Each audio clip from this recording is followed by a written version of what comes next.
All right, Geek Stackers, we are finally back reviewing some comic books. So let's get right into this.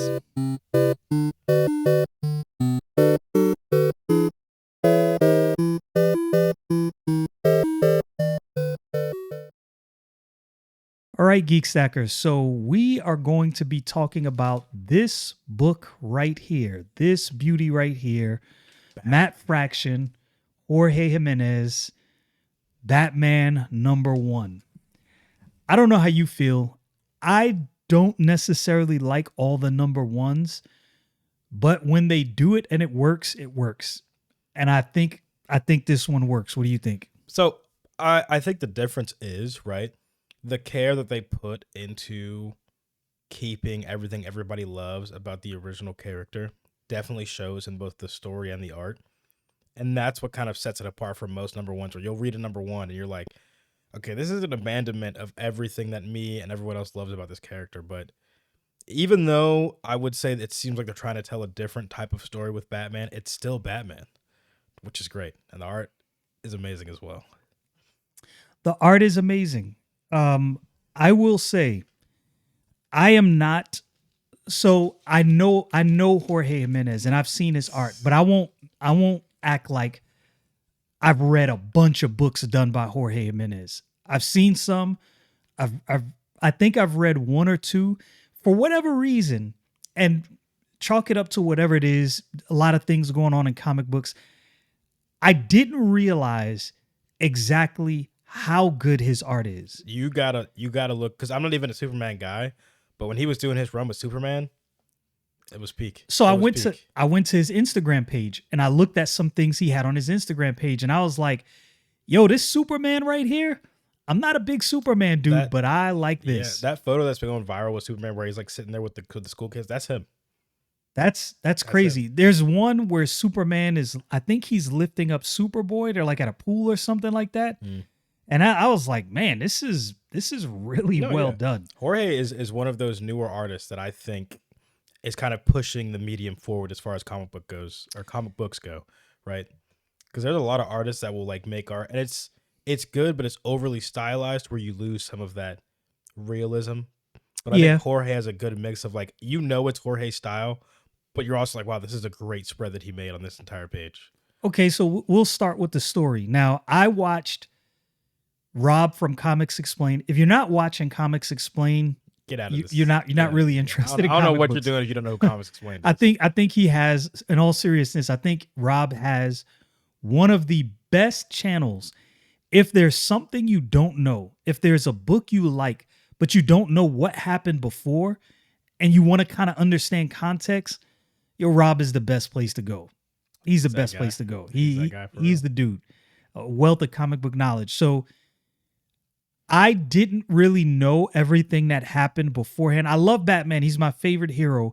But Marvel being my favorite comic book company, I never really paid attention to everything going on with Batman because there's a lot of runs, and Yeah, it's that's like like it's hard keeping up with all of Batman this stuff. Incorporated with Ghostmaker. It's a lot going on. Right. So in this story, you open up and Batman seems, would you say, a little more dejected? Yeah, because this is obviously understanding the greater context of Batman and the stories that happened previously before this. He's been Batman for a while. Damian Wayne exists, and I think the current Robin that he's hanging out with in this story is the Tim Drake one. The same one that was with him during the whole failsafe thing that was going on before Absolute Power. And obviously, it's an older Batman. A lot of older Batman, you see, they're kind of like, we've been doing this cat and mouse game for so long. Like, Joker's been dead for a few years. Alfred has been dead for a few years. And it's kind of just like, he's been doing this cat and mouse game for a while. And it just seems like, man, he's sick of it. However, he is Batman. And you see in a lot of parts of the story, especially the end, where he doesn't tell the cops where Croc went. He still has that hope and that unyielding willpower to do what's right. Now, he didn't when the book started, though. When the book started, He didn't. he was under the impression, because he was talking to the doctor. I can't remember her name exactly, but this was the doctor presiding over Killer Croc, trying to make sure he was mentally well, trying to rehabilitate him. And she is under the impression that, hey, everybody can change. And Batman, kind of uncharacteristic, he's like, no, pretty much he is who he is. He's not changing. Now, there are people who did not like this. I understand why they didn't like it. But when you read the book and you understand why Matt Fraction did that, it's like, oh, this makes sense. There was a tragedy. Alfred was killed. I don't think this is what people have to realize sometimes when they're reading a story.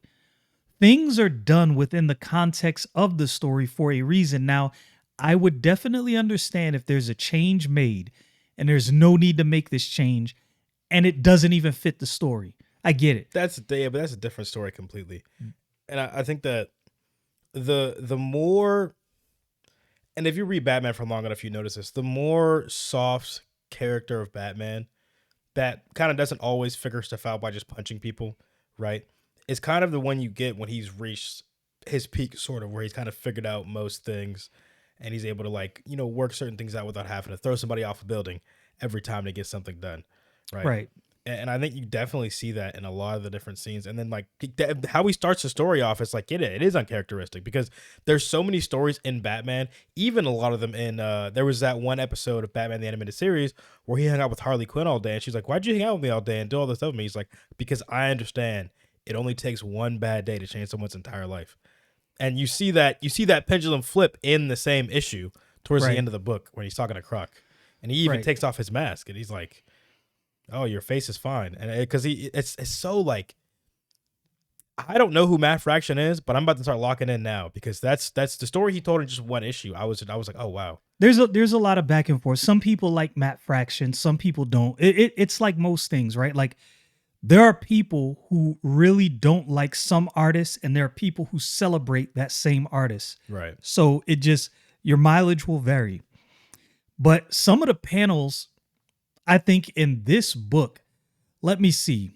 I'm trying to see which panels are some of this panel. Right oh my here. gosh, that panel, right there. So we'll show you this panel right here. Oh my goodness, that panel is a magnificent Batman panel. This is going to be one of those Batman panels that you see on Pinterest getting spammed all the time. Posters. There will be posters. I'll have them.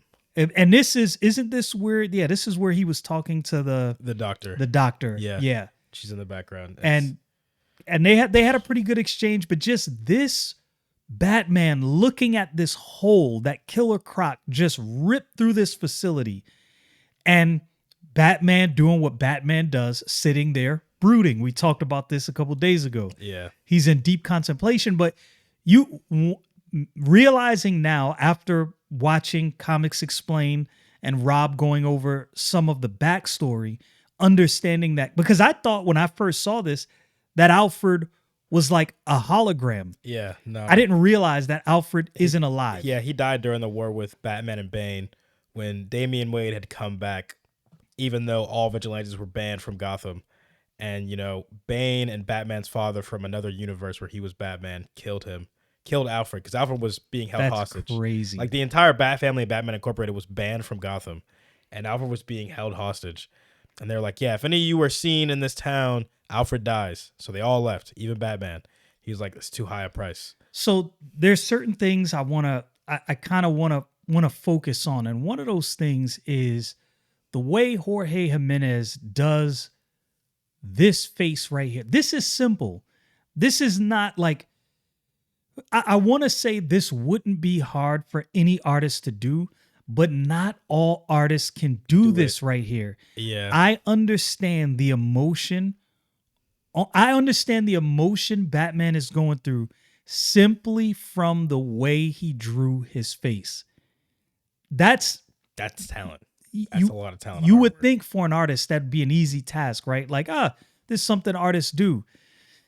No, it's not the case, man. It's not the case. There's like, some artists that don't manage to do things like this. It's like one of those things that's both a mixture of like hard work, time spent on the craft, and an understanding of the character that you're writing, right? Or that you're drawing at least. Because like, not to dog on, I'm not even going to say the name, but not to dog on the artist that did Absolute Batman #4. Was it #4? It was #4. But it was rough. It was rough, Yeah. and it didn't feel like a Batman comic book you would even see. Right. And it's not that It's not the their artist, fault. yeah, it's not that the artist was a bad artist, because there were some panels where I was like, oh, I kind of like this, but some artists, and I've said this before, don't really work for certain characters. Like you can draw, but your art style on this character just feels too different from the character. And it almost feels like not an accurate representation. Would you feel the same way I about some think artists? so. I think it especially depends on a lot of the more flagship characters, right? Because there are some characters where like any artist could kind of work. Like you could switch a Jim Lee out in a Nightwing story versus a Mark Silverstreet in a Nightwing story. I would It wouldn't agree. really make much difference, I would agree. right? I'd agree. But let's say you get someone like and I could be wrong. So you could tell me if I'm wrong in the comments. But let's say you get someone like a Dan Mora working on like a Deathstroke storyline. I couldn't really see that working. And Dan Mora is a great artist. Don't get me wrong. He's like one of the best. I think his Superman run, absolute peak. Has Todd, you know what? Has Todd McFarlane ever did X-Men? I don't think he has. You, Oh, you kind of, because I think he did an interview and he said in the 90s, he actually didn't want to attack X-Men because of the immensity of the characters. I believe so. Correct me if I'm wrong in the comments, but I don't think he's done any X-Men. The reason I say that is the way Todd McFarlane does anatomy, and he's a great artist. yeah, I'm but not those taking it from him. legs they're But I almost don't like that. know if his style Yeah. would fit The very X-Men. verbose big proportions of the arms and legs. It's Yeah. great, but that style wouldn't work for an X-Men story. It might work for like a Spider-Man story. Well, it does. That's what he drew Spider-Man. So Oh, okay, that's well, yeah, that makes sense. Yeah, But it's he's like- one of the most iconic Spider-Man artists of all time. Yeah. Like, Well, so then and it's he's a dude. and I think that look, man, love him or hate him, Jim Lee knows what he's doing when it comes to selecting the staff for certain stories. Okay? Yeah, and I've ragged on Jim Lee in the past for the way he's run DC, but I was listening to Thinking Critical. If you're not following his page, you're missing out. He probably has one of the best comic book commentaries online, in my opinion, because I think he has maintained his ability to be objective, even with things he doesn't necessarily like, and I appreciate that. But he's covering the fact that right now DC appears to be, and I haven't looked at the numbers, just watching this video, apparently DC is eating Marvel's lunch as far as sales and I mean, the they quality are in movies. the quality I'll of tell the you that for books. sure. Well, yeah, there's a lot of struggles across the board, but yeah, what Jorge Jimenez did in this book, I'm trying to this panel right here. Where he's gliding across the this- city. Okay, So the attention to detail, if you look at the entire panel, right? The This attention to is detail, the different perspectives incredible. of the different channels that he's flipping through in his I think he's flipping through it in his visor. Yeah. And I'm just like, oh my goodness. Yeah. It's The motion, the way the Jorge way Jimenez- the light is coming Yeah. at Batman as he's going out Yep. too. Yep. It just everything. Bro. So really, I'll tell you what, you got to give a lot of credit to the colorist as well. But this is where a good artist comes in. A good artist can draw a picture in such a way that the colorist understands the assignment and they know exactly what it is that the artist is trying to convey. Not everybody can do that. This was a great panel. I'm just waiting for you to get to the Great panel. the one panel with the butterfly, which I'm on topic about the story. I'm wondering what those are about.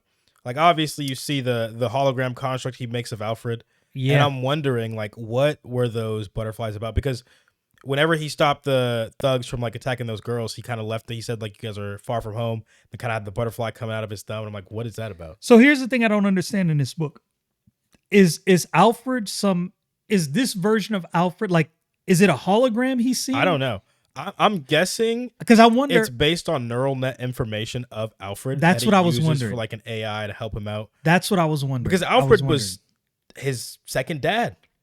Yeah, and he And was he was his man in the seat. Yeah. He was his man in the seat, right? So I didn't know. The story doesn't really tell you if this is like some AI generated hologram that he's built or if Right. he's And- hallucinating. And obviously, it's the first issue. Well, only reason I say he wouldn't be hallucinating because the Alfred thing was the same color as the, because that could also be a hallucination too. But I'm guessing the visor's blue, the holograms were the same color as the visor. So context clues lead me to think it's a hologram. Yeah, it But probably is, but I just didn't. I didn't know where to go with we're that. one issue, and I think the story's explained enough of it for us to know probably the direction this is going in.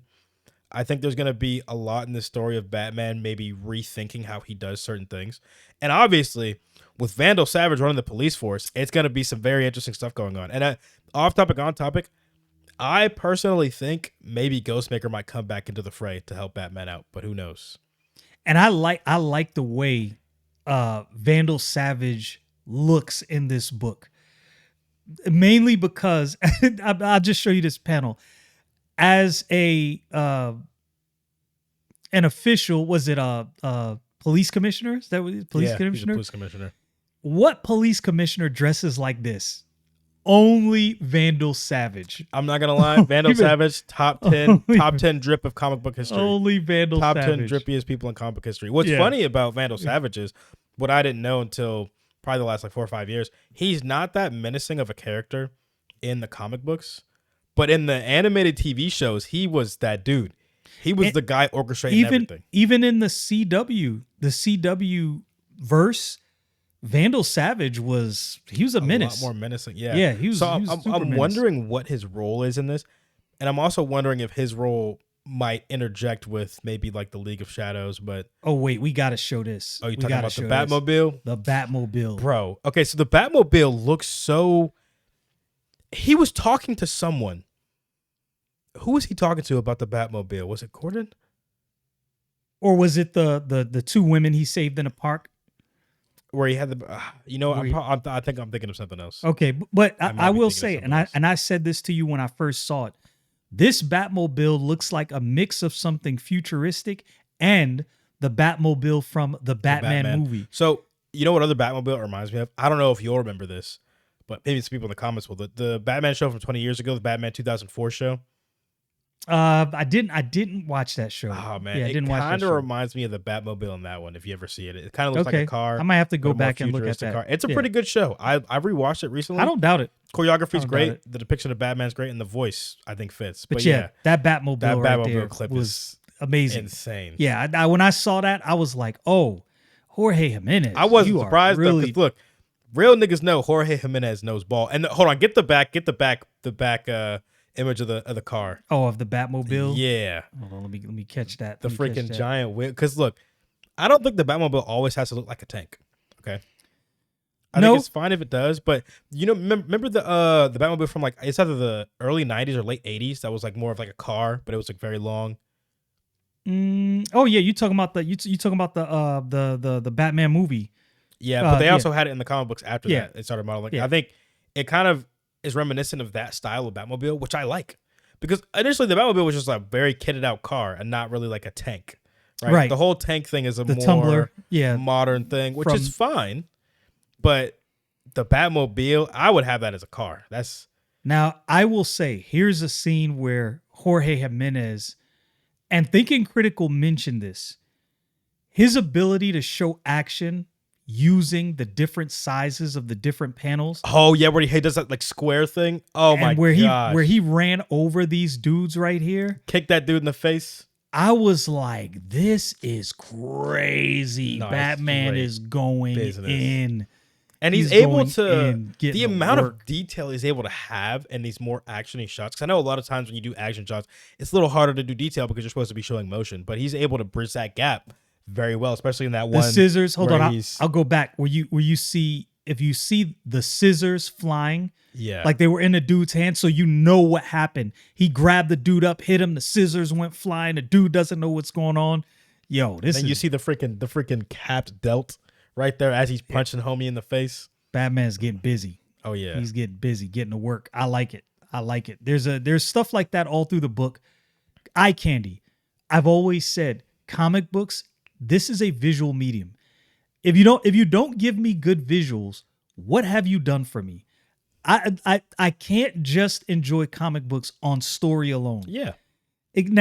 Now, and I'm not like most people. If the story is limping along, but the art is great, you still got my attention. If the But the art is trash and the story is magnificent, I'm checking out immediately. I'm The out of here. story for this, the way in which and I don't know if you want to go there yet, but the scene where he's talking to Killer Croc inside of the zoo, Oh no, I like that one. that scene where he's there and you kind of like you're able to understand certain things about what's going on in his head as he's speaking to him, right? Initially he has like the, shot gloves up, the He was 240 ready amps. to fight. Yeah, And then you see Killer Croc look back and he said, what did he say? He's like, "Are you here to hurt me?" And then immediately as that happened, Batman was like, yeah. Okay, Like this hold is on. this is not the moment. This is the wrong. This the is wrong where approach. the words of the doctor begin to play through in his head because he Yeah. realizes, okay, maybe Killer Croc actually is in some way internally attempting to Well, and change the thing is, battling he through that. checked himself into that doctor's office. Yeah, to get which help. is which is crazy. And so like Yeah. it shows growth. And it's the one thing about Batman that I do appreciate is that he understands all his villains are just like him. And he could have ended up in their same position. Yeah, Certain things were different. easily, Right. easily. And that's why he's Yeah. able to give so much grace to these insane people, which is that's a whole podcast in itself, right? Obviously.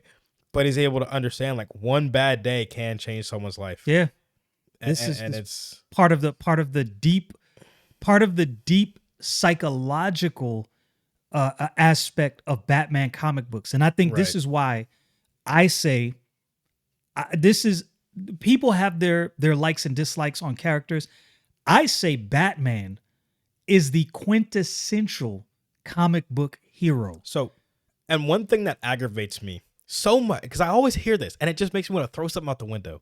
When people make that thing of like, oh, Batman's just a billionaire beating up, drug dealers. I'm like, tell me you haven't read a Batman comic book without telling me you haven't read a Batman Yeah, comic it's a lot more than that. There's a lot of scenes where Batman will literally talk to people like, hey, you shouldn't be doing this. This is probably not the right way to go. And he even does this thing. This is like a lore thing where after he like beats people up and sends them to jail, there's like a Wayne Industries program that gets people jobs after they get out of jail. Well, not only that, when you think about, we all know the Batman story. We've all seen this over the years. The lore of Batman, what happened to his parents, like what he put himself through condition wise to be who he is. This is more than just a billionaire beating up bad guys with a bunch of gadgets. Look, and It's a there's lot more than that. I've been reading Batman the Night, and there's a panel in Batman the Night where he's literally like, I cannot allow myself to heal because it'll put out the fire within me that's driving me to do this thing I need to do to Right. help the world. And that's the storyline where he was offered that serum, right? That would make his body like, I can't remember. Batman the Night? Yeah, was it that? No. This is the Okay. one. This one I'm reading where it's talking about how he meets Ghostmaker and Oh, his okay, origin okay. story and who he trains with. So and what stuff was like the that. what was the storyline? Was it the original Hush? No, it wasn't the original Hush, was it? No, it wasn't. It wasn't. But there's a storyline where Batman was offered a serum that would pretty much make, I don't know if it would be like a healing factor or would make him like immortal or something like that. In the comments, tell me what. I know y'all probably remember. This is sounding for the life of me, faintly familiar. I can't remember what story it This is, is but sounding faintly but the familiar. point is, He denied it because he knew it would turn him into something. yeah. This is, I do. What was this? I think it was. I think. Correct me if I'm wrong, because there's something called golden kryptonite. I left my phone on the floor over there. That's right. There's something called golden kryptonite that, when ingested by humans, you have Kryptonian powers for the rest of your life. Right. That might be what it was, because he had it and he gave it to Gotham Girl. This is like new 52 stuff, so this is like a few years old. Yeah. And he gave it to Gotham Girl so she could have powers without having the drawbacks of her actual powers. It was a whole thing. That might be. No, because it was something else too. No, it was another It might have been story. when they were like talking to the Anti-Monitor or something. See, I wish Rob from Comics Explain was here. He would know. Yeah, I He would can't know remember. exactly. But I do offhand. know what you're talking about. Yeah. And that's the same reason he doesn't kill. Because believe it or not, people don't realize that Superman kills people. That's not like a rule that he has where he doesn't do it.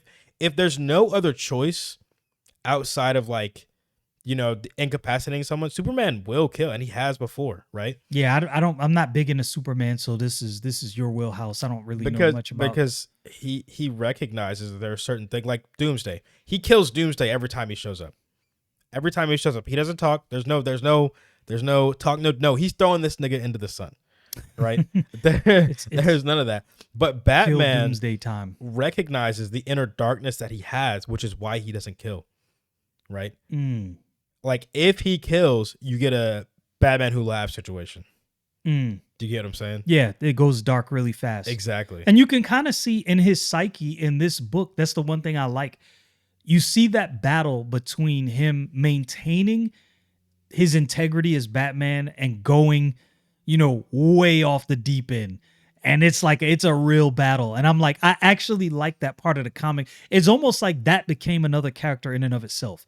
That battle right there. So I like that. So this is one panel you were talking about with the butterfly. Oh my gosh, Again, look at that. the detail in the hands. I'm an art guy. The detail in the hands, I can tell the shape of the gloves on the fingers. Like that small stuff like that. Well, and I one of the like things that I'm appreciating the most is the type of Batmobile. tech they're adding to the Batman lore. I'm liking it. I Yeah. don't got a problem with it. I think this it's is a dope. good showing. And which is funny because some days ago I read an article, I think it was superherohype.com, and they weren't really digging the Now, I don't want to slander that website. I don't remember if that was the website, but there was a website I was on where there was an article that was not really digging this Batman. And it said, the article, the title of the article was that the writer doesn't understand Batman. And so when I read the book, I thought to myself, I personally, and I could be wrong, I think the person who wrote the article didn't realize what Matt Fraction was doing, but I understood. Yeah. I'm like, Batman's mind is in some way broken. Alfred was killed. I mean, he was broken to begin with. That's right, the thing. right. And it's just Right. kind of like adding on, and it's anybody Robin, that's been Alfred, his parents, like this is anybody that's been a Batman fan for a long time understands that like a lot of the more deep Batman stories go into his psyche and what he's probably dealing with going through all like Court of the Owls, right? One of the most cerebral things to happen to Bruce. He finds out that Dick Grayson was going to be a Talon. He finds out his parents might have been involved with the Owls. He finds out all this crazy stuff and then going through that and having to stop all of this. And it's just a powder keg of information happening, and seeing him go through that and not giving up and fighting through all this stuff that he may be struggling with is like the point of Batman. another great story is when Batman helped Wonder Woman clear her mother's name. Oh, I don't know about this one. Oh yeah, it's a story where Wonder Woman's mother is said to have killed this one god. I can't remember. So I don't remember all the details of the story, but Batman goes into that realm with Wonder Woman. She, tags him on as the greatest detective. And I think it was Zeus was kind of like, why'd you bring this dude? Why'd you bring Immortal? Yeah, and she was explaining he is the greatest detective, and he winds up solving the story. But you get into the mind and the psyche of Batman in that story. It's a really good story. And it's like, It's a even really though good story. Batman has some great action and some great stories to tell with like very large set pieces of battles, the thing that and I think everybody else who's a big Batman fan appreciates about him is like the cerebral part of his character, right? Because that's Yeah. not something that's like disconnected from who he is. Like No, not at all. Superman, I think every hero that people like is kind of the same way, right? Whereas like there are some superheroes that are bigger than life, right? You have like your Barry Allens, you have your like Eternals, right? But the thing about Batman that makes his story so good is like, even though he's the greatest human, he's still human. Still human. And like reconciling Absolutely. those two things in the same story is amazing, because you recognize, okay, he is at the peak condition to do everything he needs to do. All that panel's dope. And he's also the person that understands how susceptible he is to fall to his baser human level. Right. Right. And it's crazy. But yeah, below this panel up. This So panel is here's insane. another panel that was just Nigga. absolute fire. So Oh he my put on these goodness. gloves. He's getting ready to go toe to toe with Killer Croc, and he's like, "All right, I got the means to do it." So these gloves, it says electrocharge personal nullifiers. I like that. I like that. Electrocharge personal. I nullifiers. like The what they're doing. EPNs. I like what they're doing. Like you said, with a lot of the tech, and it's not like this is tech we've never seen in Batman. I'm not saying that, but how they're integrating it into both the story and the suit and the art. It's like it just works. It just works so well. It's one of those things where it's like they strike lightning, like Absolute Batman, Ultimate Spider-Man. It's like they struck lightning, and it's like, oh, this is gonna be great. I can tell. yeah, It's gonna work. It's gonna work itself out. And I don't know. I think here's another great panel right after that. Him get ready to go at Killer Croc, and the level of detail in Killer Croc and Batman in this panel Oh my gosh. is why I love artists like Jorge Jimenez. The freaking detail on the side of the head from the lighting coming up, like he's reflecting the lighting in such a way that you're like, oh wait, this is exactly like it's reminiscent of like an Alex Ross level of understanding how lighting works. Yeah. And it's just like it's not even, and the thing is, that's not even like the biggest deal of the art, but it's like it's such an intentional attention to detail where you're like, oh my gosh, this panel. No, let the one on the bottom where it's just him with the shadow. Yeah, that Quintessential Batman panel right here. you see at least one of those in every great Batman story. in the shadows. This is part of the Batman makeup and mythos. I'm actually, after reading issue number 1, if you haven't picked it up, go pick it up. Go pick it up. You got one of the exclusive covers, like one of what, 50? 1 of 50, Yeah, which is super dope. I don't really care for that too much. I don't care about 1 of 50. Some this of the or that. photo covers look dope though. I read comic books. I buy comic books because I read them. I don't really care about variant covers. But some people do. There's nothing wrong with that. But I think DC has done a fairly decent job with this book right here. I think Matt Fraction, he told one heck of a story. Yeah, I'm gonna have to lock in and see. One heck of a story. I don't really have much or anything bad to say about this book. Obviously, I do. I got one. You could pick apart the book, and what's your critique? Should have been longer.